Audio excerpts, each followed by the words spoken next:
আসসালামু আলাইকুম। প্রিয় দর্শক, অন্যমঞ্চের আমাদের আজকের আলোচনায় অতিথি হিসেবে আছেন আগামী এক সপ্তাহের মধ্যে বাংলাদেশ, ভারত ও যুক্তরাষ্ট্রের মধ্যে দফায় দফায় বেশ কিছু গুরুত্বপূর্ণ বৈঠক হবে। এসব বৈঠকে নির্ধারিত হতে পারে বাংলাদেশ ও দক্ষিণ এশীয় আঞ্চলিক রাজনীতি ঘিরে গুরুত্বপূর্ণ বেশ কিছু সিদ্ধান্ত। এসব বৈঠকের একটি হলো যুক্তরাষ্ট্রের দক্ষিণ ও মধ্য এশিয়া বিষয়ক সহকারী পররাষ্ট্রমন্ত্রী পল কাপুর মঙ্গলবার ঢাকায় আসছেন। এর মধ্যে পল কাপুর ল্যান্ড করেছেন ভারতের দিল্লিতে। সেখান থেকে 2 দিনের সফরে সুনির্দিষ্ট 5টি এজেন্ডা নিয়ে কথা বলতে তিনি আসবেন ঢাকায়। বাণিজ্য চুক্তি ও অস্ত্র চুক্তির বাইরে এই 5টি এজেন্ডার মধ্যে 3টি বিষয় সরাসরি দক্ষিণ এশিয়া এবং ভারতের সাথে সম্পর্ক, বাংলাদেশের অভ্যন্তরীণ রাজনীতির সাথে সম্পর্কিত। সূত্রগুলো বলছে, অধ্যাপক ইউনূস বাণিজ্য চুক্তির নামে বাংলাদেশের পায়ে যে আমেরিকান শেকল পরিয়ে দিয়ে গেছেন, সেই শেকলে এবার তালা লাগাতে আসবেন পল কাপুর। সাথে আছে আকসা ও জিসুমিয়া নামে 2টি অস্ত্র চুক্তি, যেগুলো শেখ হাসিনা আমলে বহু চেষ্টা করেও বাংলাদেশকে সই করাতে পারেনি আমেরিকা। এবার তার সুরাহা করার বার্তা দিতে চায় মিস্টার কাপুর। ভারতের সাথে বাংলাদেশের নতুন সরকারের সম্পর্ক, আঞ্চলিক নিরাপত্তার জন্য জঙ্গিদের দমন, বাংলাদেশের অভ্যন্তরীণ রাজনীতিতে সব দলের অংশগ্রহণ নিয়ে আলোচনা করবেন পল কাপুর। সরকার, ব্যবসায়ী ও রাজনীতিবিদদের সাথে কমপক্ষে 10টি বৈঠক করার কথা রয়েছে পল কাপুরের। রাজনৈতিক দলগুলোর মধ্যে কার্যক্রম নিষিদ্ধ থাকা আওয়ামী লীগ নেতাদের সাথেও ভার্চুয়ালি তার বৈঠক হওয়ার কথা রয়েছে। পল কাপুর চলে যাওয়ার পর 5 থেকে বাংলাদেশের পররাষ্ট্রমন্ত্রী খলিলুর রহমানের সাথে দ্বিপাক্ষিক বৈঠক হবে ভারতের পররাষ্ট্রমন্ত্রী এস জয়শঙ্করের।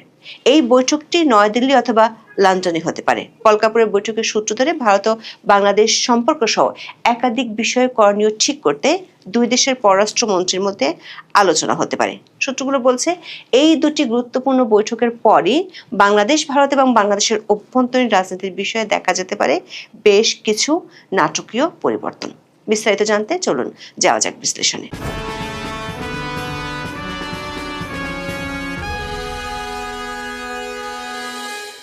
তারেক রহমানের ক্যাবিনেটের সবচেয়ে বড় বিষয় হলো খলিলুর রহমান।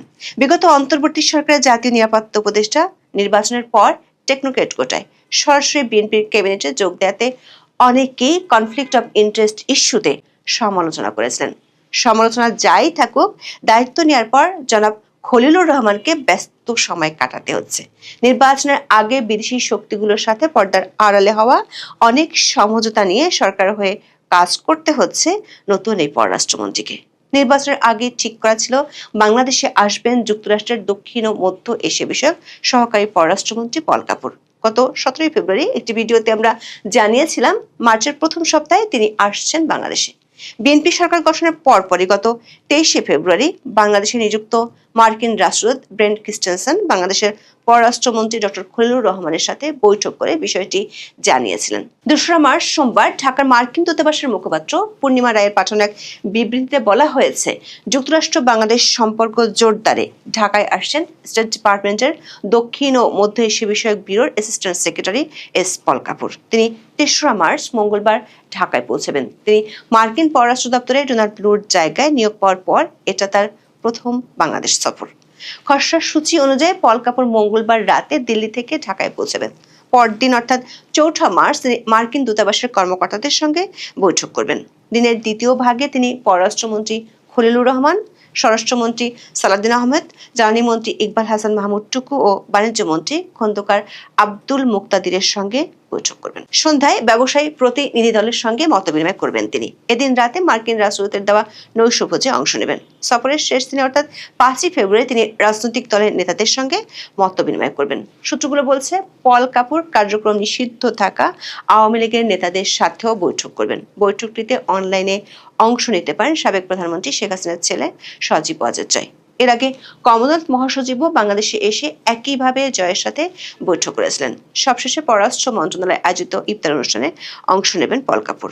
এছাড়া প্রধানমন্ত্রী তারেক রহমানের সঙ্গেও তার সৌজন্য সাক্ষাতের কথা রয়েছে। 6 মার্চ ভোরে পল কাপুরের ঢাকা ছাড়ার কথা। দর্শক, কূটনৈতিক বিশ্লেষকরা মনে করেন বাংলাদেশের জাতীয় সংসদ নির্বাচনের 1 মাস না যেতেই পল কাপুরের ঢাকা সফর তাৎপর্যপূর্ণ। 2024 সালে তৎকালীন আওয়ামী লীগ সরকারের সঙ্গে গণতন্ত্র নির্বাচন নিয়ে মৌলিক মতপার্থক্য থাকার মধ্যে ওয়াশিংটন থেকে ঢাকায় পাঠানো হয়েছিল তখনকার সহকারী পররাষ্ট্রমন্ত্রী ডোনাল্ড লুকে। তিনি 2023 সালের নভেম্বরে বড় রাজনৈতিক দলগুলোকে শর্তহীন সংলাপের আহ্বান জানিয়ে চিঠি দিয়েছিলেন, যা ছিল 2024 সালের 7 জানুয়ারি নির্বাচনের আগের ঘটনা। আর এবার নির্বাচনের পর যে পল কাপুর ঢাকা সফরে আসবেন সেটা গত মাসের শুরুতে বাংলাদেশের কর্মকর্তাদের জানিয়ে দেওয়া হয়। বাংলাদেশের জাতীয় সংসদ নির্বাচনের পর যুক্তরাষ্ট্র থেকে পল কাপুরের ঢাকায় আসা হবে দেশটি থেকে জ্যেষ্ঠ কর্মকর্তা পর্যায়ের প্রথম সফর। ফলে আগামী দিনগুলোতে সম্পর্কের পথনকশা কেমন হবে এবং কার কোথায় অগ্রাধিকার তা এই সফরে অনেকটা স্পষ্ট হবে। প্রশ্ন হলো, কোন কোন ইস্যু বাংলাদেশের সামনে তুলে ধরবেন মিস্টার কাপুর? কূটনৈতিক একাধিক সূত্র বলছে মোট 5টি ইস্যু নিয়ে কথা বলবেন তিনি। প্রথম ইস্যুটি হলো বাণিজ্য চুক্তি। পল কাপুরের ঢাকা সফরে অর্থনৈতিক সম্পর্কের প্রেক্ষাপটে বাণিজ্য চুক্তি বিষয়টি যে গুরুত্ব পাবে তা গত সপ্তাহে বাংলাদেশের কর্মকর্তাদের সঙ্গে আলোচনায় জানিয়েছেন যুক্তরাষ্ট্রের কর্মকর্তারা। পল কাপুরের সফর সঙ্গী হিসেবে ঢাকা সফরে থাকবেন মার্কিন পররাষ্ট্র দপ্তরের জ্যেষ্ঠ অর্থনৈতিক উপদেষ্টা লরা অ্যান্ডারসন। ত্রয়োদশ জাতীয় সংসদ নির্বাচনের মাত্র 3 দিন আগে অন্তর্বর্তীকালীন সরকার তড়িঘড়ি করে আমেরিকার সঙ্গে একটি বাণিজ্যিক চুক্তি স্বাক্ষর করেছে। এই চুক্তিকে অন্তর্বর্তী সরকার প্রথমে গোপনীয় ও প্রকাশযোগ্য নয় বললেও স্বাক্ষরের পরের দিন যুক্তরাষ্ট্র সরকার তাদের নিজস্ব ওয়েবসাইটে চুক্তির চূড়ান্ত কপি প্রকাশ করে দেয়। চুক্তিটি দেখে এরই মধ্যে স্তম্ভিত ও হতভম্ব হয়ে গেছেন অধ্যাপক ইউনূসের বলয়ে পরিচিত বাঘা বাঘা অর্থনীতিবিদরা। তাদের মতে এই চুক্তি নতুন সরকার আর বাংলাদেশের জন্য পায়ের শিকল পরানো। চুক্তি অনুযায়ী বাংলাদেশ আমেরিকা থেকে 14টি বোয়িং উড়োজাহাজ কিনবে, 15 বছরের জ্বালানি কিনবে $1500 কোটি। তৈরি পোশাক খাতের কাঁচামাল হিসেবে তুলা কিনবে, বছরে প্রায় $350 কোটি কৃষি পণ্য আমদানি করবে। টাকার অঙ্কে বেশ বড় সড় সরানো এসব সংখ্যা নিয়ে বেশ হইচই হলেও এই চুক্তির সমস্যা মূলত অন্য জায়গায়। আমেরিকার পণ্যের জন্য আমদানি শুল্ক শূন্য করা, যুক্তরাষ্ট্র থেকে বাধ্যতামূলক পণ্য আমদানি করা, যুক্তরাষ্ট্রের জন্য বাংলাদেশের নিরাপত্তা ব্যবস্থা খুলে দেওয়া, তথ্য প্রযুক্তি খাতে অন্য কোনো দেশের সঙ্গে ব্যবসা করতে না পারা, দেশীয় প্রতিষ্ঠানকে ভর্তুকি দেওয়া বন্ধ করা সহ চুক্তির প্রায় প্রতিটি ধারায় যুক্তরাষ্ট্রের স্বার্থকে প্রাধান্য দেওয়া হয়েছে। চুক্তি করার পরপরই মার্কিন আদালত ট্রাম্পের এই শুল্ক আরোপকে অবৈধ ঘোষণা করলে দৃশ্যপট কিছুটা পাল্টে যায়। তা সত্ত্বেও চুক্তি থেকে বের হওয়া বাংলাদেশের জন্য সহজ হবে না। ক্ষমতাধর ইউরোপীয় ইউনিয়ন আমেরিকার সাথে চুক্তি স্থগিত করার পর ট্রাম্প হুমকি দিয়ে রেখেছেন চুক্তি নিয়ে টালবাহানা চলবে না। এমনকি ডোনাল্ড ট্রাম্প 18 ফেব্রুয়ারি তারেক রহমানকে শুভেচ্ছা জানিয়ে যে চিঠি পাঠিয়েছেন সেখানে বলা হয়েছে চুক্তি অনুযায়ী বাণিজ্য করার কথা। তবে বাংলাদেশের নতুন সরকার চুক্তিটি সংসদে আলোচনার জন্য তুলতে চায়। বাংলাদেশের পক্ষ থেকে চুক্তির ভবিষ্যৎ নিয়ে পল কাপুরের সাথে বৈঠকে জানতে চাওয়া হবে। দ্বিতীয় যে বিষয়টি নিয়ে আলোচনা হবে সেটি হলো দুটি অস্ত্র চুক্তি। জিসমিয়া ও আকসা নামের এই দুটি চুক্তি 2013 সাল থেকে আমেরিকা চেষ্টা করে যাচ্ছে করার জন্য। সবশেষ 2023 সালের শেষের দিকে আওয়ামী লীগ সরকার বলে দিয়েছিল তারা নির্বাচনের আগে চুক্তিগুলো করতে চায় না। শেখ হাসিনার পতনের পর অন্তর্বর্তী সরকারের সাথে এই দুটি চুক্তি নিয়ে বেশ এগিয়েছিল মার্কিন প্রশাসন। এর মধ্যে জিসমিয়া নিয়ে আলোচনা অনেকটা অগ্রসর হয়েছে। গত বছরের নভেম্বরে যুক্তরাষ্ট্রের একটি প্রতিনিধি দল বিষয়টি নিয়ে আলোচনার জন্য ঢাকায় এসেছিল। এই সপ্তাহে ওয়াশিংটনে যুক্তরাষ্ট্রের একটি প্রতিনিধি দল এ নিয়ে সেখানকার বাংলাদেশ দূতাবাসেও আলোচনা করেছে। এবার জেসমিয়া সই করে ফেলতে চায় আমেরিকা। এর বাইরে যুক্তরাষ্ট্রে অবৈধ হয়ে পড়া বাংলাদেশিদের ফেরানোর বিষয়ে আলোচনা হতে পারে পল কাপুরের সফরে। যুক্তরাষ্ট্র থেকে এখন পর্যন্ত প্রায় 500 বাংলাদেশিকে ফেরত পাঠানো হয়েছে। ফেরত আসার প্রক্রিয়ায় রয়েছে আরও প্রায় 5000 বাংলাদেশি। পল কাপুরের সফরের এজেন্ডার আরেকটি গুরুত্বপূর্ণ ইস্যু হলো ভূ রাজনীতি। বলা ভালো, চীনের প্রভাব মুক্ত দক্ষিণ এশীয় ও বাংলাদেশে আসার আগে পল কাপুর এখন আছেন ভারতে। ইউএস এম্বাসির সোশ্যাল মিডিয়া পেজে সেখানকার ছবিও পোস্ট করা হয়েছে। দিল্লির সূত্রগুলো বলছে ভারত হয়ে বাংলাদেশে পল কাপুরের সফরে ভারত ও প্রশান্ত মহাসাগরে যুক্তরাষ্ট্রের স্বার্থ ও আগ্রহের বিষয়টি আলোচনায় আসবে। বিশেষ করে চীনের প্রভাব থেকে বাংলাদেশ বের হয়ে আসার বিষয়টি আবার সামনে আনবে যুক্তরাষ্ট্র। বাংলাদেশ সরকার নীতি নির্ধারক ও এবার সংসদে আছেন এমন দুটি রাজনৈতিক দলের প্রতিনিধিদের সাথে আলোচনায় বাংলাদেশ ও ভারতের সম্পর্কের বিষয়টি পল কাপুর তুলবেন। যুক্তরাষ্ট্র দূতাবাসের এই কর্মকর্তা বলেছেন, দীর্ঘদিনের অংশীদার হিসেবে বাংলাদেশ ভারত ইতিবাচক সম্পর্কের বিষয়ে যুক্তরাষ্ট্রের কোনো বার্তা থাকতে পারে। নির্বাচনের আগে ওই তিনটি রাজনৈতিক দলকে মার্কিন দূতাবাসের পক্ষ থেকে একই বার্তা দেয়া হয়েছিল। ওই কর্মকর্তা বলেছেন, খেয়াল করে দেখবেন, বাংলাদেশে হাদি হত্যার পর যেভাবে ভারত বিরোধী প্রচারণা শুরু হয়েছিল, নির্বাচনের আগে ইস্যুটি আর ছিল না। ভারত ইস্যুতে আঞ্চলিক নিরাপত্তা, বিশেষ করে জঙ্গি দমনের বিষয়টি আলোচনায় উঠে আসবে। ইরানের হামলাকে কেন্দ্র করে এরই মধ্যে মার্কিন দূতাবাস সহ ডিপ্লোম্যাটিক জোনের নিরাপত্তা বাড়িয়েছে বাংলাদেশ সরকার। 2রা মার্চ বিষয়টি নিয়ে স্বরাষ্ট্রমন্ত্রীর সাথে কথা বলেছেন মার্কিন রাষ্ট্রদূত ব্রেন্ট ক্রিস্টেনসেন। দূতাবাসগুলো অনলাইনে হামলার আশঙ্কাও করছে। 1 মার্চ ভারতীয় হাই কমিশনার প্রণয় ভার্মা দেখা করেন স্বরাষ্ট্রমন্ত্রী সালাউদ্দিন আহমেদের সাথে। সে বৈঠকে তিনি জানান, ভারতের ভিসা আবেদন ওয়েবসাইট বাংলাদেশ থেকে হ্যাক করার চেষ্টা করা হয়েছে। স্বরাষ্ট্রমন্ত্রী তড়িৎ ডিএমপির সাইবার ক্রাইম ইউনিট ও counter terrorism and transnational crime ইউনিটকে নির্দেশনা দেন। পল কাপুরের সফরের সবশেষ এজেন্ডাটি হলো বাংলাদেশের অভ্যন্তরীণ রাজনীতি। সূত্রগুলো বলছে, নির্বাচনের আগে ফেব্রুয়ারির শুরুর দিকে বেশ কিছু বিষয় নিয়ে বিএনপি জামাতের সাথে আলোচনা করেছিলেন মার্কিন রাষ্ট্রদূত ব্রেন্ট ক্রিস্টেনসেন। সেখানে কিছু বিষয় নিয়ে অলিখিত সমঝোতা হয়েছে। তার একটি হলো আওয়ামী লীগ সহ কয়েকটি দলের রাজনীতিতে অংশগ্রহণের সুযোগ দেওয়া। আওয়ামী লীগের নিষেধাজ্ঞার বিষয়টি রাজনৈতিক দল এবং সরকারের শীর্ষ পর্যায়ের সাথে পল কাপুরের আলোচনায় উঠে আসবে। সরকার কোন প্রক্রিয়া এবং কিভাবে আওয়ামী লীগকে রাজনীতিতে ফেরাবে সেটি নিয়ে আলোচনা হবে। তাছাড়া অন্তর্বর্তী সরকারের আমলে গণহারে যাদের গ্রেপ্তার করা হয়েছে তাদেরকে কোন প্রক্রিয়ায় ছাড়া হবে সেটি নিয়েও আলোচনা হতে পারে। মার্কিন দূতাবাসের একটি সূত্র নিশ্চিত করেছে, পল কাপুর আওয়ামী লীগের নেতাদের সাথেও বৈঠক করবেন। সে বৈঠকে সজীব ওয়াজেদ জয় ভার্চুয়ালি যোগ দিতে পারেন। একটি সূত্র বলছে, আওয়ামী লীগ ইস্যুতে সরকার কিছু কৌশলী হতে চায়। বিরোধী দল, বিশেষ করে জামাত ও এনসিপির চাপের কথাটি তারা তুলে ধরবে। তবে কূটনৈতিক সূত্রগুলো বলছে, সেক্ষেত্রে মার্কিন ও ভারতীয় পক্ষগুলোর থেকে নির্বাচনের আগের অলিখিত সমঝোতার কথা স্মরণ করিয়ে দেওয়া হবে। বিশেষ করে আঞ্চলিক নিরাপত্তা ও জঙ্গি ইস্যুতে মার্কিন প্রশাসন মনে করে বাংলাদেশের সুস্থ ধারার গণতান্ত্রিক পরিবেশ ফেরা দরকার। মার্কিন দূতাবাসের এক কর্মকর্তা মনে করেন, শেষ পর্যন্ত বিরোধী গোষ্ঠীগুলো দৃশ্যত আওয়ামী লীগ ইস্যুতে সংসদীয় ও সংসদের বাইরে গলা ফাটালেও সরকারকে বিদেশি শক্তিগুলোর সুপারিশ অনুযায়ী কাজ করতে হবে। সূত্রগুলো বলছে, পল কাপুরের সাথে বৈঠকের পর একটি ফলো আপ বৈঠক হবে বাংলাদেশের পররাষ্ট্রমন্ত্রী ডক্টর খলিলুর রহমানের সাথে ভারতের পররাষ্ট্রমন্ত্রী এস জয়শঙ্করের। গত 17 ফেব্রুয়ারি বিএনপি নেতৃত্বাধীন সরকার দায়িত্ব নেওয়ার পর দুই দেশের মধ্যে এটি হতে যাচ্ছে মন্ত্রী পর্যায়ের প্রথম যোগাযোগ। পররাষ্ট্রমন্ত্রী খলিলুর রহমানকে আগামী 5 থেকে 7 মার্চ নয়াদিল্লিতে অনুষ্ঠেয় রাইসিনা ডায়ালগে আমন্ত্রণ জানানো হয়েছে। এছাড়া আগামী 8 মার্চ লন্ডনে কমনওয়েলথ পররাষ্ট্রমন্ত্রী পর্যায়ের বৈঠকেও তার অংশ নেওয়ার কথা রয়েছে, যেখানে জয়শঙ্করও উপস্থিত থাকতে পারেন। কূটনৈতিক সূত্রগুলো বলছে, পররাষ্ট্রমন্ত্রীর ভ্রমণসূচির উপর ভিত্তি করে এই দ্বিপাক্ষিক বৈঠকটি নয়াদিল্লি অথবা লন্ডনে অনুষ্ঠিত হবে। পররাষ্ট্র মন্ত্রণালয়ের একজন কর্মকর্তা জানান, এটি একটি পার্শ্ব বৈঠক হবে, যা পরবর্তীতে সম্ভবত এপ্রিল মাসে দুই দেশের জয়েন্ট কনসালটেটিভ কমিশনের আনুষ্ঠানিক বৈঠকের পথ প্রশস্ত করবে। দর্শক, পল কাপুর ও জয়শঙ্করের সাথে বৈঠকের আগে মার্কিন ও ভারতীয় রাষ্ট্রদূতের সাথে বাংলাদেশ সরকার উচ্চ পর্যায়ের ব্যক্তিদের একাধিক বৈঠক হয়েছে। কূটনৈতিক সূত্রগুলো বলছে, পল কাপুরের সফর এবং এস জয়শঙ্করের সাথে বৈঠকের পর বাংলাদেশের অভ্যন্তরীণ রাজনীতির অনেক কিছু পাল্টে যেতে পারে। এখন এ পর্যন্ত। সবাই ভালো থাকুন, সুস্থ থাকুন, নিরাপদে থাকুন। দেখা হবে আগামী পর্বে। বাংলাদেশকে নিয়ে দুই পরাশক্তি মার্কিন যুক্তরাষ্ট্র ও চীনের বিরোধ প্রকাশ্যে রূপ নিয়েছে। বাংলাদেশে নিযুক্ত নতুন মার্কিন রাষ্ট্রদূত ব্রেন্ট ক্রিস্টেনসেন ঢাকায় দায়িত্ব গ্রহণের 10 দিনের মাথায় কোনো রাগঢাক না রেখে বাংলাদেশের অন্তর্বর্তী সরকারকে সতর্ক করে দিয়েছেন, চীনের সাথে সামরিক ও নিরাপত্তা ইস্যুতে সম্পর্ক রাখলে কি ধরনের বিপদের মুখোমুখি হতে হবে। মার্কিন রাষ্ট্রদূতের এমন মন্তব্যে তেতে উঠেছে বাংলাদেশের চীনা রাষ্ট্রদূত। ঢাকায় যুক্তরাষ্ট্রের নতুন রাষ্ট্রদূতের মন্তব্যকে দায়িত্ব জ্ঞানহীন ও সম্পূর্ণ ভিত্তিহীন বলে পাল্টা মন্তব্য ছুড়ে দিয়েছে চীনা দূতাবাস।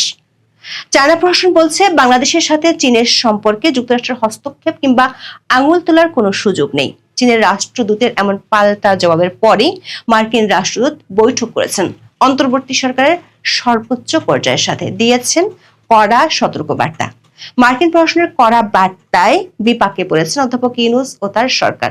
থামাতে হচ্ছে চীনের সহায়তায় সামরিক ড্রোন উৎপাদন কারখানা স্থাপনের প্রকল্প। মাত্র কয়েকদিন আগে চীনের রাষ্ট্রদূত বিশাল ফুলের তোড়া দিয়ে শুভেচ্ছা জানিয়েছিলেন জাতীয় নিরাপত্তা উপদেষ্টাকে, কিন্তু মার্কিন প্রশাসনের বার্তা পাওয়ার পর সেই ফুল আপাতত কাটার মতোই বিষাদ লাগছে অন্তর্বর্তী সরকারের কাছে। শুধু করা বার্তা নয়, বেশ কয়েকটি শর্ত জুড়ে দিয়েছে মার্কিন প্রশাসন, আর তাতে বিপাকে পড়েছে অন্তর্বর্তী সরকার। এদিকে দূতাবাসের এক কর্মকর্তার সাথে নারী সাংবাদিকদের কথোপকথনের অডিও ক্লিপ ফাঁস হওয়ায় নড়েচড়ে বসেছে ঢাকার মার্কিন দূতাবাস। কিভাবে এবং কোন প্রক্রিয়ায় এই অডিও ক্লিপ ফাঁস হয়েছে তা বের করতে জোরে সোরে চলছে তদন্ত। দূতাবাস খুঁজছে বিদেশি কোনো গোয়েন্দা সংস্থা এর সাথে জড়িত কিনা। বিস্তারিত জানতে চলুন যাওয়া যাক বিশ্লেষণে।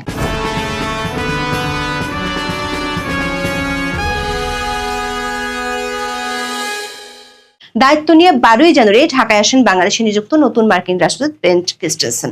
কূটনৈতিক হিসেবে ক্রিস্টেনসেনের বাংলাদেশে আসাটা এবারই প্রথম নয়। 4 বছর আগে ঢাকায় মার্কিন দূতাবাসের রাজনৈতিক ও অর্থনৈতিক বিষয়ক কাউন্সিলর হিসেবে দায়িত্ব পালন করে গেছেন তিনি। গত 15ই জানুয়ারি রাষ্ট্রপতি মোহাম্মদ শাহাবুদ্দিনের কাছে পরিচয়পত্র পেশের মধ্য দিয়ে ঢাকা মিশন শুরু করেন ব্রেন্ট। 19শে জানুয়ারি বিএনপি চেয়ারম্যান তারেক রহমানের সাথে বৈঠক করেন তিনি। 25শে জানুয়ারি জামায়াতে ইসলামের আমির ডক্টর শফিকুর রহমানের সাথে তার বৈঠক হওয়ার কথা রয়েছে। 21শে জানুয়ারি তিনি প্রথম সাংবাদিকদের মুখোমুখি হন। বাংলাদেশের অন্তর্বর্তী সরকার ও পরবর্তী রাজনৈতিক সরকারের কাছে আমেরিকার চাওয়া কি, ব্রেন্ট সে বৈঠকে সেটি স্পষ্ট করেছেন। মার্কিন দূতাবাসের একটি সূত্র বলছে, বর্তমান অন্তর্বর্তী সরকারের গতিবিধি বেশ রহস্যজনক হওয়ায় মূলত বার্তা দেওয়ার জন্যই ব্রেন্ট মাত্র 7 জন সাংবাদিককে ডেকেছিলেন এবং সেখানেই তিনি চীন বিরোধী এজেন্ডা প্রকাশ করেন। সাংবাদিকদের সাথে সেই বৈঠকে ব্রেন্ট ক্রিস্টেনসেন বলেন, নির্দিষ্ট কিছু ক্ষেত্রে চীনের সঙ্গে সম্পর্ক রাখার ক্ষেত্রে ঝুঁকির বিষয়গুলো স্পষ্টভাবে বাংলাদেশের অন্তর্বর্তী সরকার বা নতুন নির্বাচিত সরকারের কাছে তুলে ধরবেন। দর্শক, গত অক্টোবরে মার্কিন সিনেটে রাষ্ট্রদূত নিয়োগের শুনানিতে ব্রেন্ট ক্রিস্টেনসেন একই প্রসঙ্গে কথা বলেছিলেন। প্রশ্ন হলো, ব্রেন্ট যে কিছু বিষয়ের কথা সাংবাদিকদের বলেছেন সেগুলো আসলে কি কি? সূত্রগুলো বলছে, বাংলাদেশের অন্তর্বর্তী সরকারের আমলে চীনের সাথে সামরিক সম্পর্ক আর আঞ্চলিক নিরাপত্তা ইস্যুই মার্কিন মাথা ব্যথার কারণ। ব্রেন্ট নিজেই সাংবাদিকদের বলেছেন, নিরাপত্তা সংক্রান্ত বিষয়গুলো তাদের জন্য বিশেষ আগ্রহের ক্ষেত্র। এই দায়িত্ব পালনের আগে ওয়াশিংটনে তিনি এ বিষয়ে একজন জ্যেষ্ঠ কর্মকর্তা হিসেবে কাজ করেছেন এবং বাংলাদেশেও তার এ নিয়ে কাজের দীর্ঘ অভিজ্ঞতা রয়েছে। রাগ ঢাক না রেখে ব্রেন্ট বলেছেন, মার্কিন প্রশাসন গত 2 বছর ধরে চেষ্টা করছে চীনের উপর বাংলাদেশের সামরিক নির্ভরতা কমাতে। তার মতে, বাংলাদেশের প্রতিরক্ষা বাহিনীর সব শাখার সঙ্গে যুক্তরাষ্ট্রের অংশীদারিত্ব রয়েছে। নৌবাহিনীর সঙ্গে সামুদ্রিক নিরাপত্তা বিষয়ে বিভিন্ন প্রশিক্ষণ ও মহড়ার মাধ্যমে সেনাবাহিনী ও বিমান বাহিনীর সঙ্গে অপারেশনাল প্রস্তুতি ও জরুরি পরিস্থিতি মোকাবেলার সক্ষমতা বাড়াতে 2 দেশ একসঙ্গে কাজ করছে। গত 1 বছরে 2 দেশ বেশ কয়েকটি গুরুত্বপূর্ণ যৌথ মহড়া পরিচালনা করছে।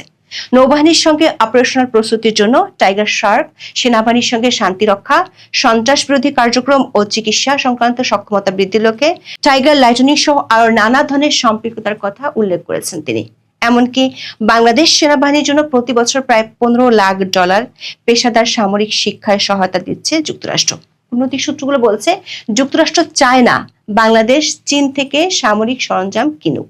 ব্রেন্ট ক্রিস্টেনসেন বলেছেন, দক্ষিণ এশিয়ায় চীনের সামগ্রিক প্রভাব নিয়ে তিনি উদ্বিগ্ন এবং এ বিষয়ে যুক্তরাষ্ট্র সরকার স্পষ্ট অবস্থান নিয়েছে। বাংলাদেশে তিনি সব বন্ধুর সঙ্গে যোগাযোগ রাখবেন, সেটা অন্তর্বর্তী সরকার বা নতুন নির্বাচিত সরকার হোক। অংশীদার দেশগুলোর সামরিক সক্ষমতার চাহিদা পূরণে যুক্তরাষ্ট্রের কাছে নানা বিকল্প রয়েছে বলে উল্লেখ করেন মার্কিন দূত। দর্শক, বাংলাদেশ চীন থেকে সাশ্রয়ী মানে কম দামে সামরিক সরঞ্জাম কিনে থাকে, আর আমেরিকার সামরিক সরঞ্জাম অনেক বেশি দামি, যেটি বাংলাদেশের বাজেটের সাথে সামঞ্জস্যপূর্ণ নয়। এমন পরিস্থিতিতে ট্রাম্প প্রশাসন বলছে, বাংলাদেশকে চীনের গ্রিপ থেকে বের করতে তাদের কাছে বিকল্প প্রস্তাবও আছে। বিকল্প প্রস্তাবটি হলো, বাংলাদেশ যদি দাম বেশি হওয়ার জন্য আমেরিকা থেকে কিনতে না পারে, তাহলে বাংলাদেশকে অস্ত্রশস্ত্র কিনতে হবে আমেরিকার মিত্রদের কাছ থেকে, যারা সস্তায় সামরিক সরঞ্জাম বিক্রি করে। যুক্তরাষ্ট্রের রাষ্ট্রদূত বলেছেন, এর মধ্যে যুক্তরাষ্ট্রের নিজস্ব প্রতিরক্ষা ব্যবস্থা যেমন আছে, তেমনি অনেক ক্ষেত্রে যুক্তরাষ্ট্র তার মিত্র ও অংশীদার দেশগুলোর উপযোগী কোনো ব্যবস্থা চিহ্নিত করতে সহায়তা করে, যা বাংলাদেশি বাহিনীর প্রয়োজনের সঙ্গে আরো মানানসই বা তুলনামূলকভাবে সাশ্রয়ী হতে পারে। যুক্তরাষ্ট্রের কাছে যদি উপযুক্ত কোনো ব্যবস্থা না থাকে, সেক্ষেত্রেও মিত্রদের সঙ্গে একসঙ্গে কাজ করে সেই চাহিদা পূরণে সহায়তা করার কথাও বলেছে। এর অর্থ হলো যুক্তরাষ্ট্র কিংবা যুক্তরাষ্ট্রের মিত্র কোনো দেশ ছাড়া অন্য দেশের সঙ্গে বাংলাদেশ সামরিক সম্পর্ক রাখুক, এটা যুক্তরাষ্ট্র চায় না। মার্কিন রাষ্ট্রদূত ক্রিস্টেনসেনের এমন বক্তব্যের জবাবে ঢাকায় নিযুক্ত চীনা রাষ্ট্রদূত ইয়াই ওয়েন এবং চীনা দূতাবাস অত্যন্ত কঠোর ও আক্রমণাত্মক প্রতিক্রিয়া জানান। চীনা দূতাবাসের এক মুখপাত্র ক্রিস্টেনসেনের মন্তব্যকে দায়িত্ব জ্ঞানহীন এবং ভিত্তিহীন বলে অভিহিত করেন। চীনের পক্ষ থেকে বলা হয়েছে, মার্কিন রাষ্ট্রদূত নিজের কাজে মনোনিবেশ করার পরিবর্তে চীন বাংলাদেশ দ্বিপাক্ষিক সম্পর্কের সমালোচনা করে ভুল করছেন এবং এর পেছনে মার্কিন যুক্তরাষ্ট্রের গোপন উদ্দেশ্য রয়েছে। চীনের মুখপাত্র আরো বলেন, চীন ও বাংলাদেশের সহযোগিতা দুই দেশ ও তাদের জনগণের বিষয়। এখানে যুক্তরাষ্ট্রের হস্তক্ষেপ কিংবা আঙুল তোলার কোনো সুযোগ নেই। প্রশ্ন হলো, ঢাকায় আসার 10 দিনের মধ্যে কেন নতুন মার্কিন রাষ্ট্রদূত এমন কড়া বার্তা দিলেন? সূত্রগুলো বলছে, ব্রেন্ট যেদিন ঢাকায় ল্যান্ড করেন সেদিনে তিনি জানতে পারেন আকাশ প্রতিরক্ষার সক্ষমতা জোরদারে সামরিক ড্রোন উৎপাদন কারখানা স্থাপনের জন্য চীনের সঙ্গে G2G চুক্তি সই করতে যাচ্ছে বাংলাদেশের অন্তর্বর্তী সরকার। আনুষ্ঠানিক চুক্তির আগে গত 6 জানুয়ারি অর্থ মন্ত্রণালয় establishment of manufacturing plant and transfer of technology for unmanned Arial vehicle শীর্ষক প্রকল্প প্রস্তাবের অনুমোদন দেয়। 608 কোটি 8 লাখ টাকার এই প্রকল্পের ড্রোন ম্যানুফ্যাকচারিং প্ল্যান্ট প্রযুক্তি আমদানি ও স্থাপনের জন্য এলসি খোলা এবং পরিশোধ বাবদ বরাদ্দ রাখা হয়েছে 570 কোটি 60 লাখ টাকা। প্রস্তাবনা অনুযায়ী বাংলাদেশ বিমান বাহিনী চীনের রাষ্ট্রায়ত্ত প্রতিরক্ষা ইলেকট্রনিক্স প্রতিষ্ঠান China electronics technology group corporation ইন্টারন্যাশনালের সরবরাহকৃত প্রযুক্তি ব্যবহার করে প্রকল্পটি বাস্তবায়ন করবে। বাংলাদেশের অন্তর্বর্তী সরকারের জাতীয় নিরাপত্তা উপদেষ্টা খলিলুর রহমান 8 থেকে 12 জানুয়ারি যুক্তরাষ্ট্র সফরে গিয়েছিলেন। সেখানে তার সাথে মার্কিন প্রশাসনের শীর্ষ কর্মকর্তাদের সাথে বৈঠক হয়। বিশেষ করে পররাষ্ট্র দপ্তরের রাজনৈতিক বিষয়ক আন্ডার সেক্রেটারি এলিসন হুকার এবং যুক্তরাষ্ট্রের দক্ষিণ ও মধ্য এশিয়া বিষয়ক সহকারী পররাষ্ট্রমন্ত্রী পল কাপুর বাংলাদেশের জাতীয় নিরাপত্তা উপদেষ্টাকে ড্রোন কারখানা স্থাপনের জন্য চীনের সাথে এই চুক্তিটি না করার পরামর্শ দেন। কিন্তু খলিলুর রহমান দেশে ফেরার পর সে বিষয়ে অগ্রগতি হয়নি। উল্টো 18 জানুয়ারি চীনের রাষ্ট্রদূত ইয়া ওয়েন খলিলুর রহমানের সাথে দেখা করে চুক্তিটি করার জন্য বিশাল ফুলের তোড়া দিয়ে শুভেচ্ছা জানান। আর তাতেই ক্ষেপে যায় মার্কিন প্রশাসন, যে জন্য ব্রেন্ট সাংবাদিকদের মাধ্যমে মার্কিন প্রশাসনের বার্তা পৌঁছে দেয় অন্তর্বর্তী সরকারের কাছে। কূটনৈতিক সূত্রগুলো বলছে, এসব বিষয়ে নজর এড়ায়নি বাংলাদেশের ট্রাম্প প্রশাসনের। কূটনৈতিক সাধারণ নিয়ম অনুযায়ী কোনো কূটনৈতিক দেশে যোগ দেওয়ার পর প্রথমে রাষ্ট্রপতির কাছে পরিচয়পত্র পেশ করেন এবং তারপর সরকার প্রধানের সাথে সাক্ষাৎ করেন। অথচ ব্রেন্ট ক্রিস্টেনসেন বাংলাদেশে এসে রাষ্ট্রপতির সাথে সাক্ষাতের পর দেখা করেন বিএনপি চেয়ারম্যান তারেক রহমানের সাথে। এরপর তিনি মার্কিন ব্যবসায়ী ও সাংবাদিকদের সাথে বৈঠক করেন। বাংলাদেশের একজন সাবেক কূটনৈতিক বলেছেন, বিষয়টি যে অস্বাভাবিক তা কূটনৈতিক মহলের দৃষ্টি এড়ায়নি, কারণ বিষয়টি এক ধরনের প্রোটোকল কিংবা প্রথা ভাঙ্গার বার্তা দেয়। এমনকি ব্রেন্ট ক্রিস্টেনসেন বাংলাদেশে আসার পরপরই কার্যক্রম নিষিদ্ধ থাকা আওয়ামী লীগের নেতাদের সাথেও বৈঠক করেছেন আর সরকারের কর্তা ব্যক্তিদের সাথে বৈঠক করেছেন 23 জানুয়ারি। ব্রেন্ট ক্রিস্টেনসেন প্রথমে জাতীয় নিরাপত্তা উপদেষ্টা খলিলুর রহমান ও পরে প্রধান উপদেষ্টা মোহাম্মদ ইউনূসের সাথে সাক্ষাৎ করেন। সূত্রগুলো বলছে, চীনা দূতাবাসের প্রতিক্রিয়ার পরে তিনি এই বৈঠক করেছেন। এই দুই বৈঠকে মার্কিন প্রশাসন গত 9 ও 10 জানুয়ারি খলিলুর রহমানকে যেসব বার্তা দিয়েছিল সেগুলো আবারও স্মরণ করিয়ে দেন ব্রেন্ট। পাশাপাশি শুধু সামরিক চুক্তি নয়, তিস্তা প্রকল্প চীন থেকে দূরে থাকার বার্তা দেওয়া হয়েছে মার্কিন প্রশাসন থেকে। ব্রেন্টের সাথে বৈঠকের পর বাংলাদেশ চীন সম্পর্ক নিয়ে নতুন করে ভাবতে হচ্ছে অধ্যাপক ইউনূসকে। অধ্যাপক ইউনূস পড়েছেন এখন উভয় সংকটে, কারণ অধ্যাপক ইউনূসকে বাংলাদেশের চলমান রাজনীতি ও চীনের সাথে সম্পর্ক এবং আঞ্চলিক নিরাপত্তা ইস্যুতে মার্কিন রাষ্ট্রদূত বেশ কিছু বার্তা দিয়েছেন। এখন এ পর্যন্ত সবাই ভালো থাকুন, সুস্থ থাকুন, নিরাপদে থাকুন। দেখা হবে আগামী পর্বে।